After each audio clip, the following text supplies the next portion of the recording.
Weed addiction and the avoidant.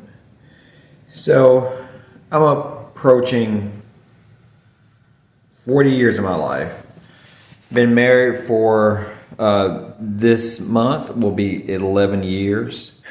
And you probably can say this is like, well, you can say for me this was like one of the toughest periods in my marriage, the toughest hurdles where I was basically, I've had issues with fully committing to my wife, where we have hot and cold periods. We're best friends. We have a great marriage. We get along. But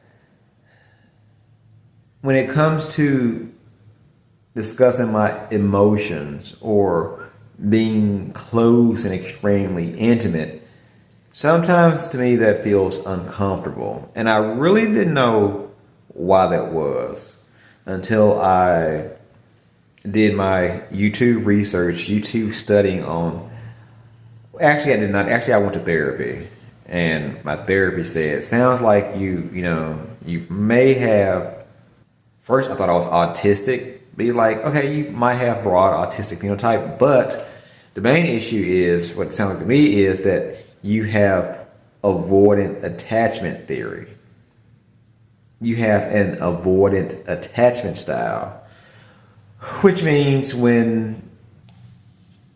basically I shy away from closeness, from commitment, from emotional vulnerability. Anything that feels close to that, I tend to run away or steer away from it. And it probably stemmed from my childhood. I come from, not your most insane childhood. My parents basically didn't get along. I had parents that both had 9 to 5s. They both, to my friends, seemed like I had probably like the perfect or almost perfect or what perfect is of a home life with 2 parents, especially in the black community. And they had decent jobs, but my parents didn't get along. They fought a lot, verbally and physically. And for me witnessing that, and then my mom not being the most maternal, motherly person she could have possibly been, I adapted a avoidant attachment style, which means, again, when things seem hard or what I deem as conflict, I'm going to say mainly what I deem as conflict, I tend to steer away from or dismiss myself from. And how it plays in with weed addiction is I smoked weed for about 20 years of my life. And a lot of these things I didn't start to realize about myself until I actually quit weed.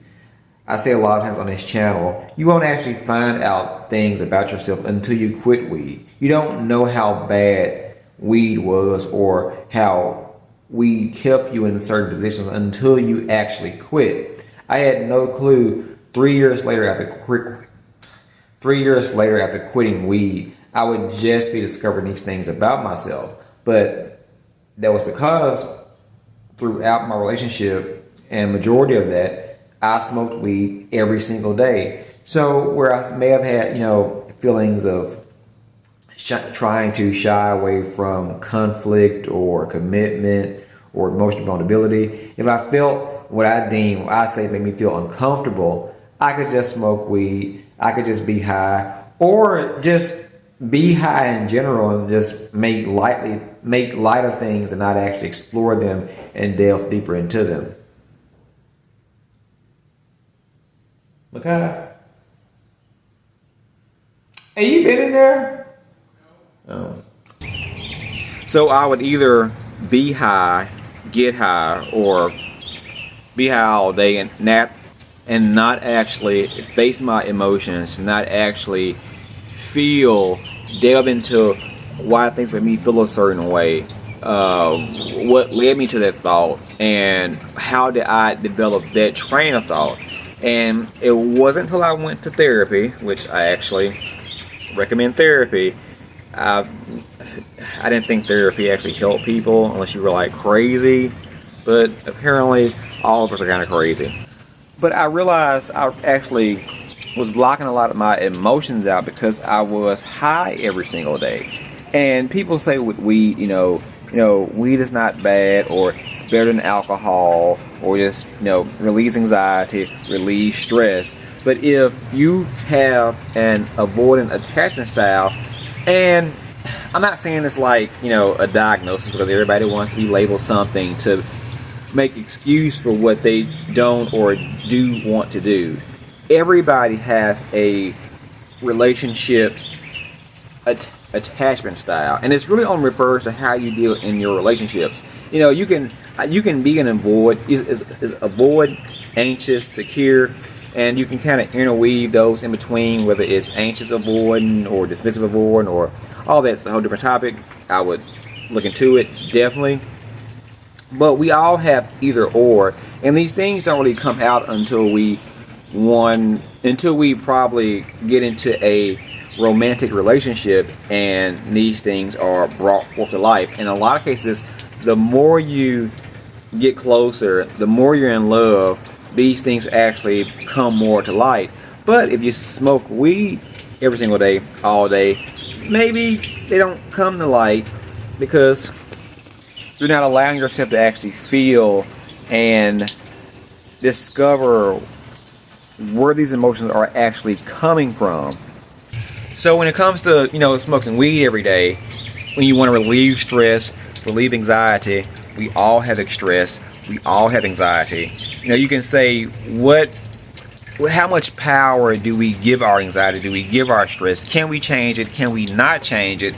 And if you have an avoidant attachment style and you're in a romantic relationship, if you're avoidant, and typically men are a lot of times more avoidant than women. Women can be avoidant too, but typically men are more likely to have an avoid style where we just kind of say, well, it's not a big deal, or run away, or sweep things under the rug. When you smoke weed a whole lot, that's going to do nothing but actually give you more steam to push things under the rug, to run away from things, to let things go, to make light things. Say, okay, I smoked, I'm high, I was feeling a certain way, I was sad, I was mad, now I'm not, it's okay. And we continue this cycle year in and year out, and we don't actually change anything about ourselves. So me discovering now my attachment style, being an avoid, and how we definitely played a part in all these years on why I ran away from conflict or ran away from feeling things, we can definitely hinder you if you're trying to be your most ultimate person. Now, I guess if you are not trying to find a significant other, or if you're not in a relationship, these things probably won't come out, and they're not as apparent until you actually live and probably cohabitate with somebody or not. Some avoidants actually never commit. They never actually get married because they're just too afraid of any commitment, any feeling of vulnerability. They just run from it. But there are some, or a lot, like me, who actually get married, who get in long-term relationships, still have this mindset of, I'm going to avoid, I'm going to run away. And if you smoke weed every single day, that's only going to just propel you to run faster. So before you say, weed is not a big deal, helps me with stress, helps relieve anxiety, and you are an avoidant, I will look it up if you think you are. Like I said, we are one. We are either one. We are either avoidant, we are secure, which is the best thing you should be, is secure, or we're anxious. And whether you're anxious or avoidant, smoking weed every day is definitely going to, I'm going to say, worsen that attachment style. So I'm not a doctor, not a scientist. I don't know nobody who just smoked weed for 20 years, and I'm a father, I'm a husband, I'm a guy, I'm just here, I'm black, I am an avoidant. But that's not my label. But, if you are, maybe this video is helpful to you, or maybe, you relate to some of what I'm saying. I'd like to go deeper into it in more videos. But until next time, guys, like, subscribe, share, most importantly, comment below. And remember, we are all in this together. Peace.